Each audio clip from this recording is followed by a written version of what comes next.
अध्यात्म प्रेमी, भगवत प्रेमी भाइयों बहनों एवं साधकों, स्पिरिचुअल पथ पर आपका स्वागत है, अभिनंदन है। ब्रह्म कौन है, कहाँ है, कैसा है? आइए आज इस विषय पर चर्चा करते हैं। इसकी शुरुआत गुरु वंदना इस वंदना से करते हैं।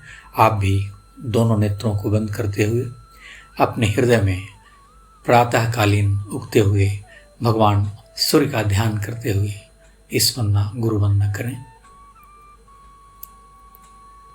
परमात्मा का ध्यान करें। ओम वंदे बोधमयं नित्यं गुरुं शंकर रूपिणं यमाश्रितो हि वक्रोऽपि चन्द्रः सर्वत्र वन्दते। वसुदेवसुतं देवं कंसचाणूरमर्दनं देवकी परमानन्दं कृष्णं वन्दे जगद्गुरुं। वसुदेवसुतं देवं कंसचाणूरमर्दनं देवकी परमानन्दं कृष्णं वन्दे जगद्गुरुम्।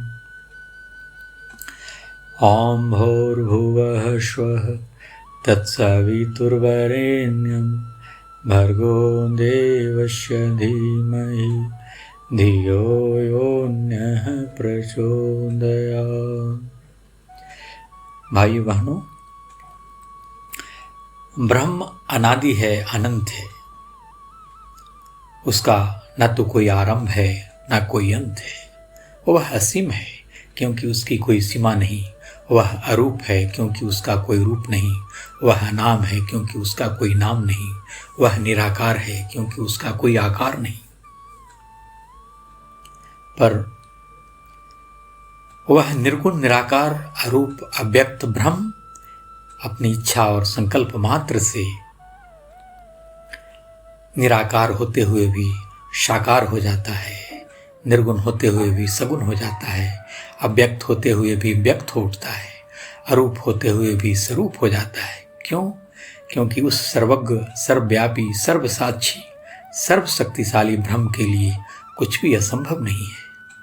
उस ब्रह्म की महिमा को प्रकाशित करते हुए भगवान शिव रामचरितमानस में माता पार्वती से कह रहे हैं, बिनु पद चले सोने बिनु कानम, बिनु पद चले सोने बिनु कानम, कर बिनु करम करे विधि नानम, आनन रहित सकल रस भोगी, बिनु बानी बकता बड़ जोगी, तन बिनु परस नयन बिनु देखा, ग्रहई ग्रहण बिनु बास शेषा, अस सब भांति अलौकिक करनी, महिमा जासु जाइए नहीं बरनी। भगवान शिव कह रहे हैं कि वह ब्रह्म बिना ही पैर के चलता है, बिना ही कान के सुनता है, बिना ही हाथ के नाना प्रकार के काम करता है, बिना मुंह जिहा के ही सारे रसों का आनंद लेता है, बिना ही वाणी के बहुत योग बकता है। वह ब्रह्म बिना ही शरीर त्वचा के स्पर्श करता है, बिना ही आंखों के वह देखता है और बिना ही नाक के वह सब गंधों को ग्रहण करता है, सूंघता है। उस ब्रह्म की करनी सभी प्रकार से ऐसी अलौकिक है कि जिसकी महिमा कही नहीं जा सकती। वह ब्रह्म स्वयं की इच्छा व संकल्प के कारण अगुण होते हुए भी सगुण हो जाता है, निराकार होते हुए भी साकार हो जाता है, अरूप होते हुए भी स्वरूप हो जाता है, अव्यक्त होते हुए भी व्यक्त हो जाता है। इसलिए तो भगवान के विभिन्न अवतारों में निर्गुण निराकार अरूप अव्यक्त ब्रह्म ने स्वयं को विभिन्न रूपों में गुणों में व्यक्त किया। वह निर्गुण निराकार अव्यक्त अरूप ब्रह्म ने ही स्वयं को ब्रह्मा विष्णु महेश राम कृष्ण दुर्गा काली लक्ष्मी राधा गायत्री आदि विभिन्न रूपों में व्यक्त किया अभिव्यक्त किया।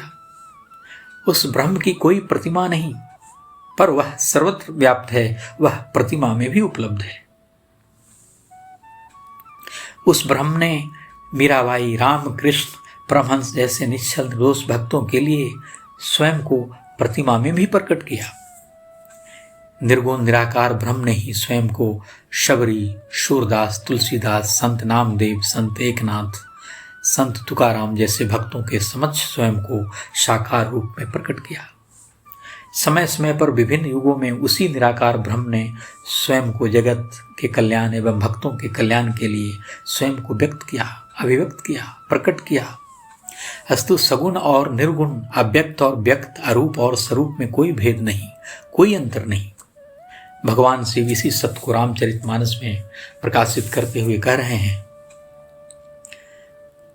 सगुण ही अगुण ही नहीं कछु भेदा, गावहि मुनि पुराण बुध वेदा। अगुण अरूपय लखय जोई, भगत प्रेम बस सगुण सोई। जो गुण रहित सगुण सोई कैसे, जलु हिम उपल बिलग नहीं जैसे। जासु नाम भ्रम तिमिर पतंगा, तेहि किमि कहीं विमोह प्रसंगा। हरस विषाद ज्ञान अज्ञानम, जीव धर्म मिति अभिमानम। राम ब्रह्म व्यापक जग जानम, परमानंद परेश पुराण।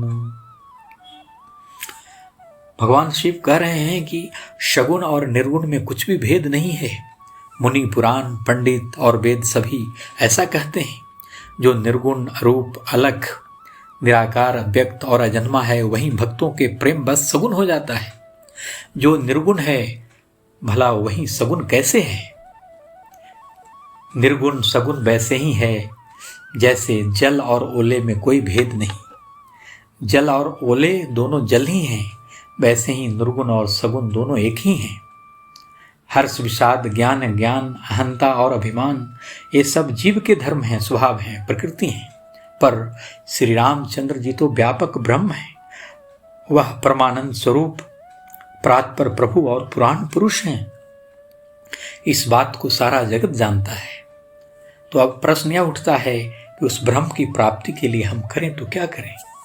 यह प्रश्न हमारे सामने है। हर साधकों के मन में यह प्रश्न होता है कि उस ब्रह्म की प्राप्ति के लिए हम करें तो क्या करें? उस ब्रह्म को हम पाएं तो पाएं कहाँ? इस प्रश्न का समाधान हम पाएं तो कैसे पाएं? रामचरितमानस में भगवान शिव इन्हीं प्रश्नों का समाधान प्रस्तुत कर रहे हैं।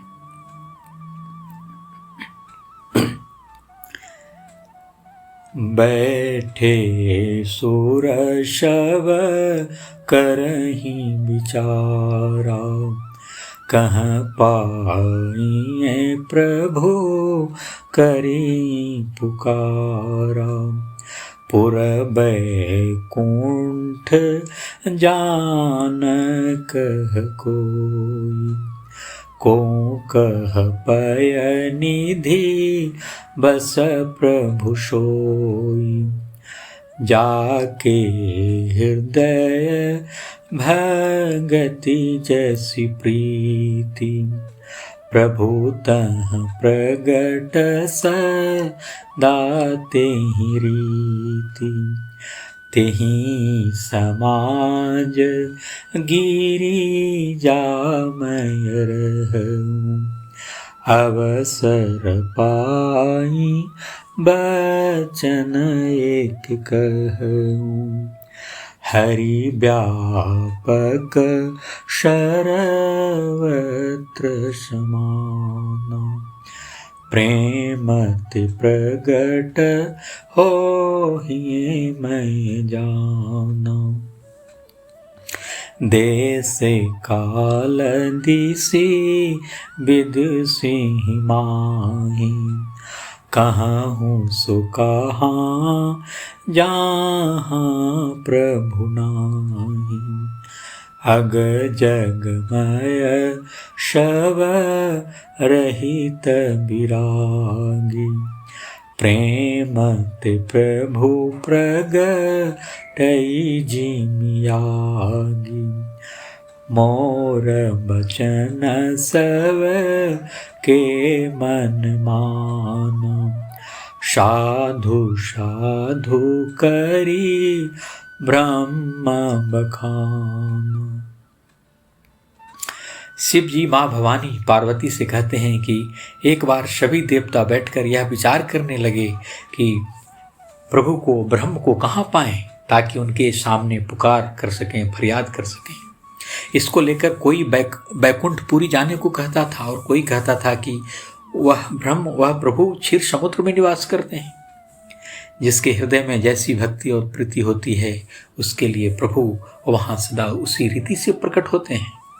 हे पार्वती, उसमें मैं भी उसी समाज में देवगणों के बीच बैठा था। अस्तु अवसर पाकर मैंने कहा कि मैं तो यह जानता हूँ कि भगवान सब जगह समान रूप से व्यापक हैं। भगवान सब जगह व्याप्त हैं, प्रेम से वह प्रकट होते हैं। देश काल दिशा विदिशा में बताओ ऐसी कोई जगह है जहाँ प्रभु न हो। वह प्रभु तो चराचरमय होते हुए भी सबके रहित हैं और विरक्त हैं। वे प्रेम से प्रकट होते हैं। जैसे अग्नि अव्यक्त रूप से सर्वत्र व्याप्त है, परंतु साधन विशेष के सहारे वह अग्नि कहीं भी प्रकट हो जाती है। उसी प्रकार सर्वत्र व्याप्त ब्रह्म भी प्रेम से प्रकट होते हैं। भगवान प्रेम से प्रकट होते हैं। उस देव समाज में बैठे सबको मेरी यह बात प्रिय लगी और ब्रह्मा जी ने साधु साधु कहकर मेरी बड़ाई की। इस प्रकार यह स्पष्ट है दोस्तों कि सगुण और अगुण में कोई भेद नहीं। निर्गुण, निराकार, अव्यक्त, अदृश्य स्वरूप ब्रह्म ही सगुण, साकार, व्यक्त, दृश्य स्वरूप में ईश्वर हैं, परमेश्वर हैं, परमात्मा है। निर्गुण निराकार ब्रह्म ही सगुण और साकार होता है। अदृश्य ब्रह्म ही दृश्य होता है। अव्यक्त ब्रह्म ही व्यक्त होता है। अरूप ब्रह्म ही स्वरूप होता है, सगुण होता है। जो दूर है वहीं पास होता है और जो पास है वहीं दूर होता है। पर अब प्रश्न यह उठता है कि हम किस रूप में ब्रह्म की उपासना करें? सगुण रूप में करें या निर्गुण रूप में करें? साकार रूप में करें या निराकार रूप में करें?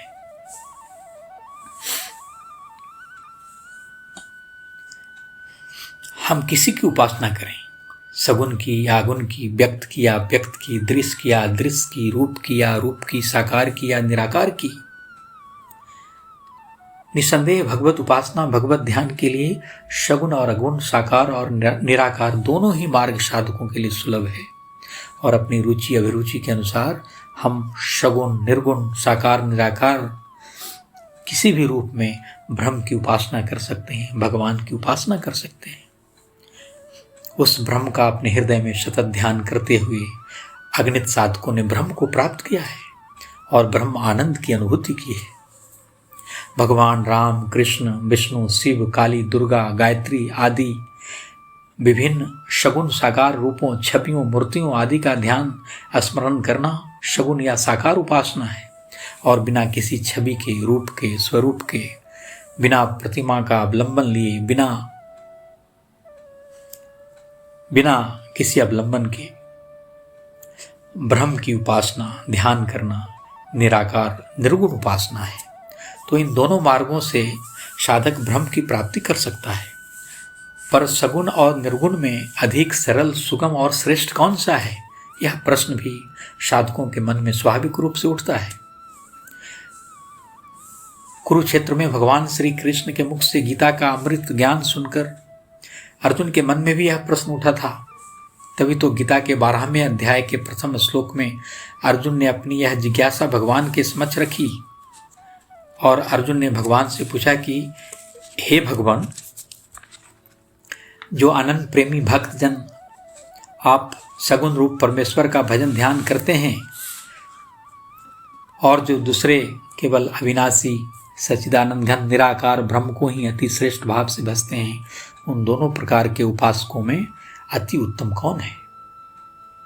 तब गीता के 12वें अध्याय के 2, 3, 4, 5, 6, 7 और 8वें श्लोक में भगवान श्री कृष्ण बोले, अर्जुन, मुझ में मन को एकाग्र करके निरंतर मेरे भजन ध्यान में लगे हुए जो भक्तजन अतिशय श्रेष्ठ श्रद्धा से युक्त होकर मुझ सगुण रूप परमेश्वर को भजते हैं, वे मुझको योगियों में अति उत्तम योगी मान्य हैं।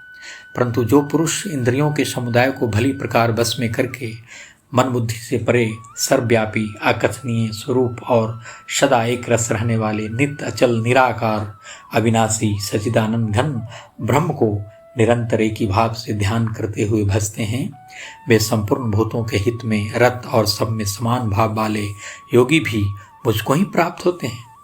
पर हाँ, उन सच्चिदानंद घन निराकार ब्रह्म में आसक्त चित्त वाले पुरुषों के साधन में विशेष परिश्रम है। उस साधन में परिश्रम विशेष है। क्योंकि देहाभिमानियों के द्वारा अव्यक्त विषय गति दुखपूर्वक प्राप्त की जाती है। परंतु जो मेरे परायण रहने वाले भक्तजन संपूर्ण कर्मों को मुझ में अर्पण करके मुझ सगुण रूप परमेश्वर को ही अनंत भक्ति योग से निरंतर चिंतन करते हुए भजते हैं, हे अर्जुन, उन मुझ में चित्त लगाने वाले प्रेमी भक्तों का मैं शीघ्र ही मृत्यु रूप संसार समुद्र से उद्धार करने वाला होता हूँ। इसलिए हे अर्जुन, तू मुझ में मन को लगा, मुझ में ही बुद्धि को लगा। तुम मुझ में सगुण साकार परमेश्वर में अपने मन को लगा, अपनी बुद्धि को लगा। इसके उपरांत तू मुझ में ही निवास करेगा, इसमें कुछ भी संशय नहीं है। तो वास्तव में उस ब्रह्म की अनुभूति पाने और उसे प्राप्त करने के लिए हमें यह मानव तन रूपी दुर्लभ साधन प्राप्त हुआ है। इसलिए इस मनुष्य शरीर को साधन का धाम और मोक्ष का द्वार कहा गया है। जो मनुष्य इस साधन को योग साधना के बजाय भोग वासना में बर्बाद कर देता है, वह लोक परलोक दोनों में दुख पाता है। वह सिर पीट पीट कर पछताता है तथा अपने दुखों के लिए दूसरों को दोषी ठहराता है। जो लोग मनुष्य शरीर पाकर भी ब्रह्म प्राप्ति हेतु साधन पुरुषार्थ करने के बजाय सदैव भोग विषयों में ही डूबे रहते हैं, वे दरअसल ब्रह्म रूपी अमृत को त्याग कर विषय रूपी विष पान ही करते हैं और 84 लाख योनियों में चक्कर लगाया करते हैं। इसलिए जो लोग अपने मनुष्य जीवन को सफल करना चाहते हैं, लोक परलोक में सुख शांति आनंद और मुक्ति चाहते हैं, उन्हें सच्ची श्रद्धा भक्ति प्रेम विश्वास के साथ नित्य ब्रह्म का ध्यान स्मरण भजन संयम स्वाध्याय सेवा आदि करते रहना चाहिए। इसी से लोक परलोक में सुख प्राप्त होता है, साथ ही ब्रह्म की प्राप्ति कर जीवात्मा जन्म मरण के बंधनों से भी सदा के लिए मुक्त हो जाता है। तो साधकों, आइए हम भी उसी मार्ग पर चलें। धन्यवाद।